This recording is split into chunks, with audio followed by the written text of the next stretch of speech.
విద్యార్థులారా, Dear students, గతము గతం, past is past, భవిష్యత్తు భవిష్యత్తు, future is future. ఈ రెండింటిని మనం విచారణక్కలేదు. Let- వర్తమానం చాలా ప్రధానమైనటువంటిది. Let us not bother about those two. Present present present. Present is very important. Present. This is not ordinary present, this is omni present. Present is not ordinary present. This is omnipresent.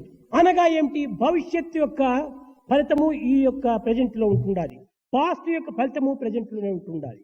What do you mean by omnipresent? The future's fruits are available in the present. ముందు ఏ విత్తనం నాటావో ఆ యొక్క మొక్కని ఇప్పుడు వచ్చింది. Whatever seed you have sown in the past, ఇప్పుడు ఏ you are మొక్కను reaping the నాటుతావో fruits. ఆ ఫలమే ముందుకు అనుభవిస్తావు. Whatever seed you are sowing today, you are going to కాబట్టి reap the future and fruits present, tomorrow. Past రెండు కూడా నువ్వు present లో ఉంటున్నాయి. Therefore, in the present you find కనుక both past and వర్తమానాన్ని future. సక్రమైన మార్గంలో అనుభవించండి.